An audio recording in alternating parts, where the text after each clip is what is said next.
that I'm the bone of your bone, but I've got some bone of contention stuck between my throat that I can no longer digest.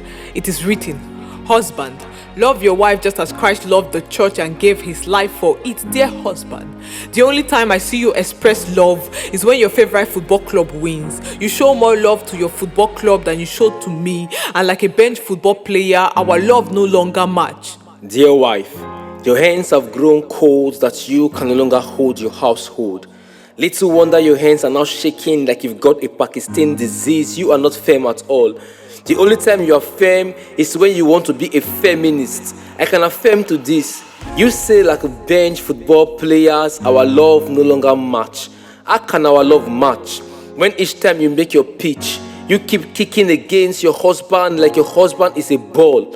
What now plays in your household is your foul play and your foul languages. Sometimes I'm forced to think that you must have been possessed with some foul spirit from the bush. I know I'm not a judge, but like a courtroom setting, your husband is meant to be your Lord. Okay, dear Lord, but you keep holding grudges of my numerous sins, busy counting them like 1, 2, 3. 1, 2. You do not polish my shoes before going to work. 3, 4. You don't knock at the door before entering the bedroom. 5, 6. You not pick up sticks for firewood. 7, 8. You made the bed, but you not lay them straight. 9, 10. You're just a big fat head. I'm tired of you. I'm tired of your friends, dear husband. Do not walk in the counsel of the ungodly, but you've made your friends your God. They tell you when you should listen to your wife and when you should not. Like Moses, they've created the 10 commandments for you to follow that they do not keep. Dear husband, have you forgotten that he that finds a wife finds a good thing? Can't you see? They're trying to blindfold your eyes of every good thing that I possess. The day you married me, I became the bone of your bone. That is to say, we are one. So the next time you sit round tables with friends discussing my flaws, you are actually discussing yours. Talking about flaws, the Bible says, dear wife, submit yourself to your husband as unto the Lord. But you would rather submit yourself to your father in the Lord. Each time you are with them, you call them sweet names like Daddy in Israel.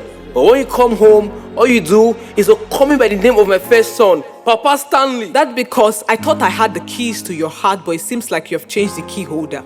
You no longer carry me along like a shuttle, but instead you keep picking on me like I'm the stone in your beans, and right now, I'm done. Okay, dear wife, I'm right. You are right. But if we keep arguing on who is right, then we are not all right. All right, dear wife, I'm sorry. If truly you are sorry, are you willing to die for me now? I said I'm sorry. But I'm sorry I cannot die for you. Because Christ died for you so that I will live to love you. And not until our love life become less of the world and more of Christ, we will keep having identity crisis.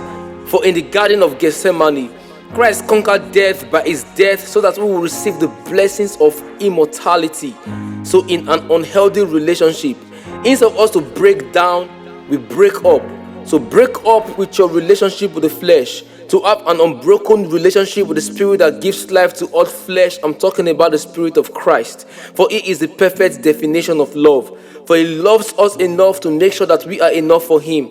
And if we are enough for him, then it should be enough for us. So enough is enough. Dear husband, I'm sorry.